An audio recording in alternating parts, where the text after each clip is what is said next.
Listen up, this list is gonna piss people off.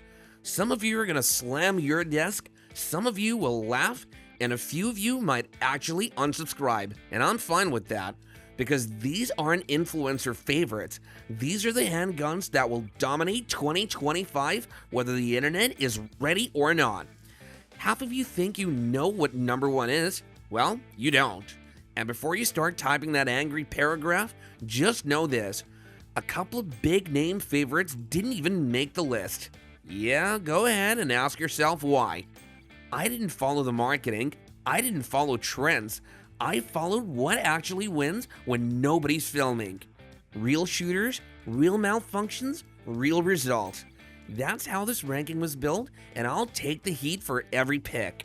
Don't blink, don't skip, because number 3 and number 1 are gonna start more fights than any gun shop I've ever stepped into. Alright, enough's enough. Let's get straight into number 15.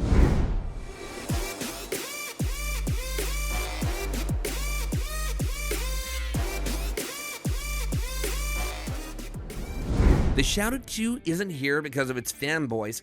It's here because in 2025, shooters are dragging this beast back into the spotlight for one reason. Nothing else at its price point performs this brutally under pressure.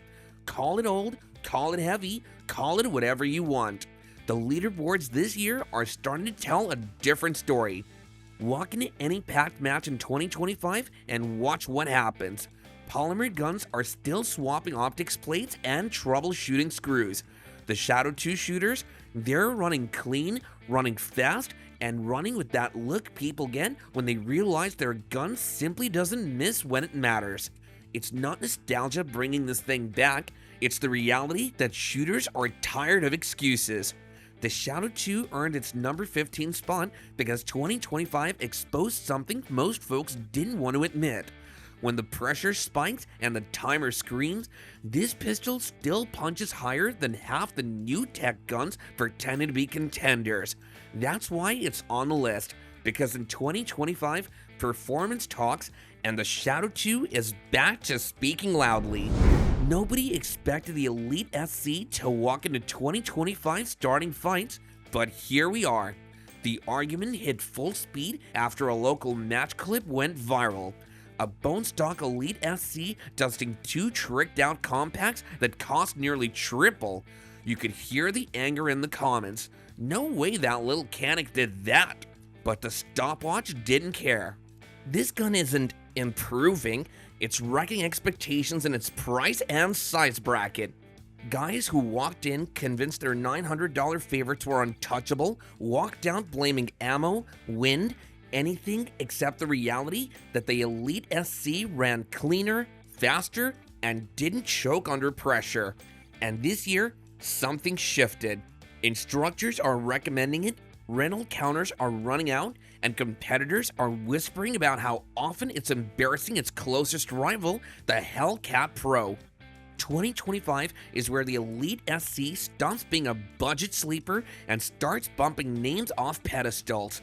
If it keeps gaining fans at this pace, don't be surprised when a few big brand loyalists start pretending they always knew this gun had it in it. And if you think number 14 already causes arguments, wait till you see what shows up next. The next gun isn't just stepping on toes, it's kicking doors open. The range logs told the truth long before the internet caught on.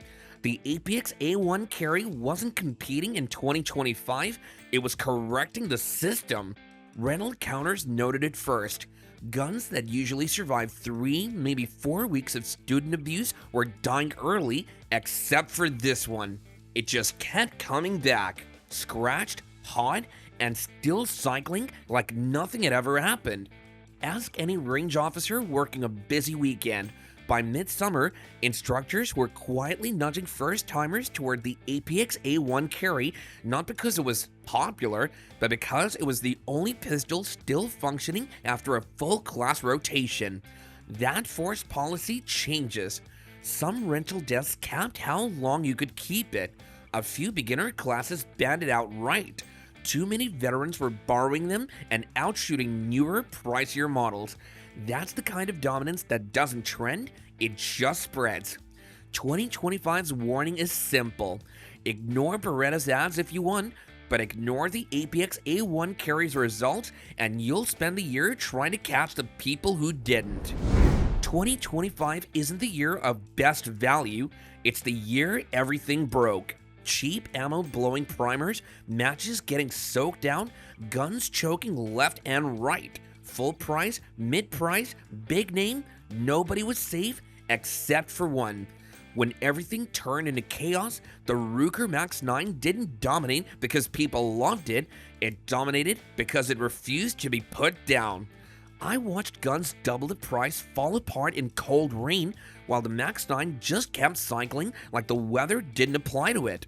Steel guns locked up, fancy triggers froze, slides filled with mud. The Max 9, still dumping mags, still sending hits, still running when shooters were packing their gear in frustration. That's why it's here in the final ranking. Not hype or reputation, survival.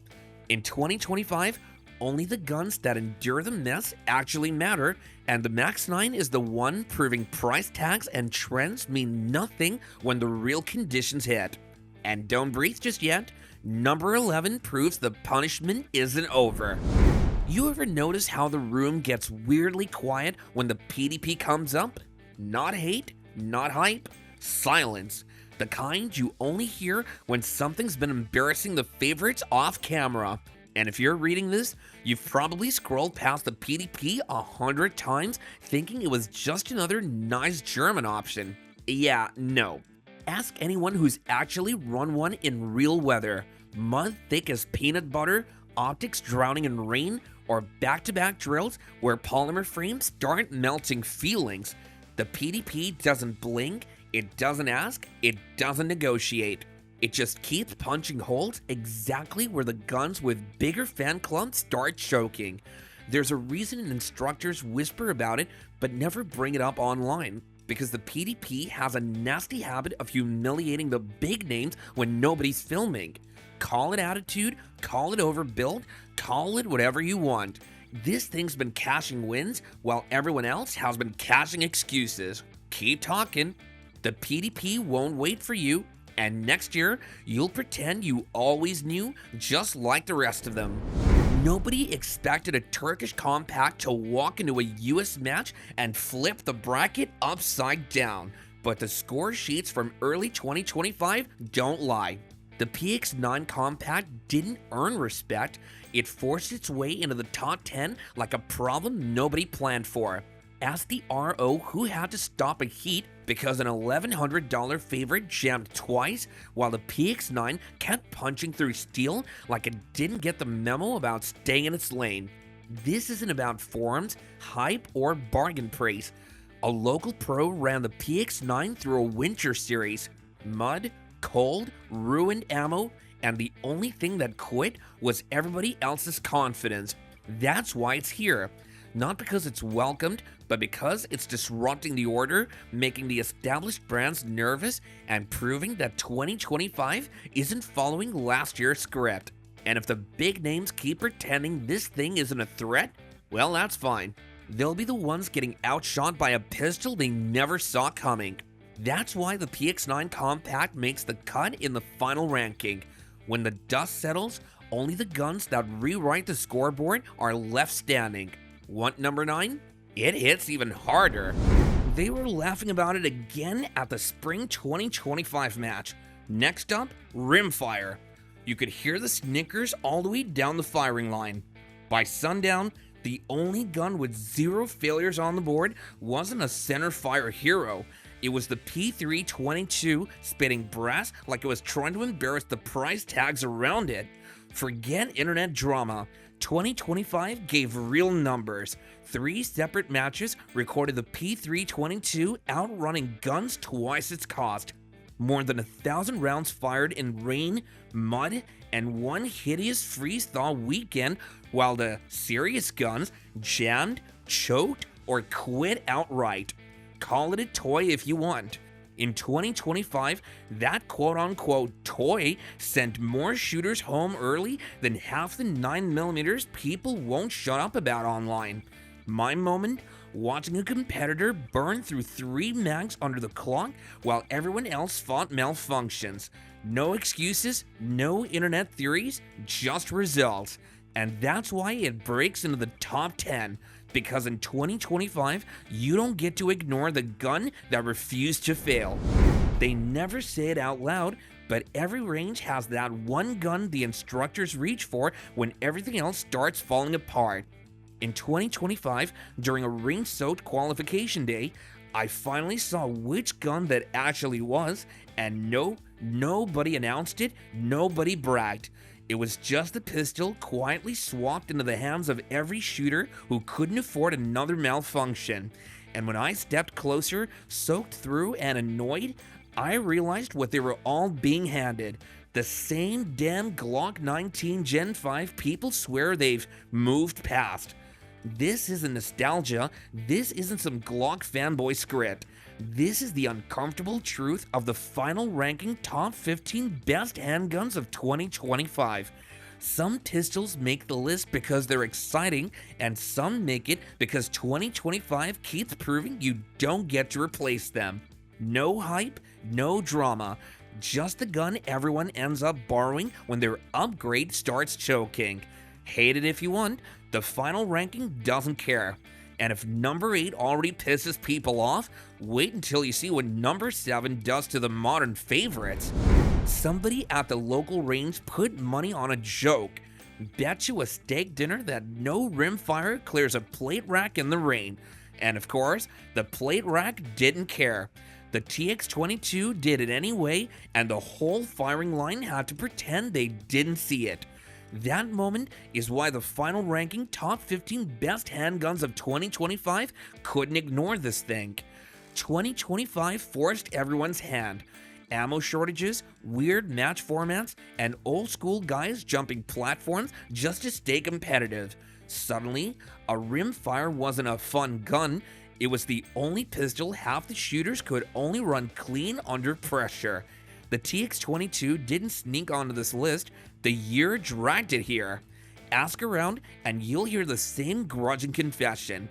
I didn't want to like it, but it shut a lot of mouths this season. And that's the whole point. The final ranking doesn't care about pride, it cares about what finished stages and not what looked tough on a bench. If you still think a rimfire doesn't belong here, pay attention to number 5. The funny thing about the final ranking, every year, there's one gun people try to exclude, and in 2025, this was it. The M&P 2.0 Compact wasn't pushed into the top 15 by hype, forums, or nostalgia. It forced its way in because something happened this year shooters couldn't talk their way around. Imagine a crowded CCW research day. 30 shooters, 20 different brands, and one compact that kept getting pulled from holsters that didn't belong to the same person. Not a malfunction story, an availability story. The gun everybody quietly borrowed when their own premium pick wasn't cooperating with the new qualification timing. No excuses, no sentiment, just necessity. The uncomfortable truth of 2025 is this. The M&P didn't outperform with flash, it outlasted with stubborn usefulness that irritated half the room. No one championed it, yet nobody could finish the course without it showing up in their lane. That's why it's number 6. It doesn't have to be admired or adored, it's just unavoidable. Super Redhawk 454 Castle didn't land on the final ranking by accident. This year just dragged folks back to reality.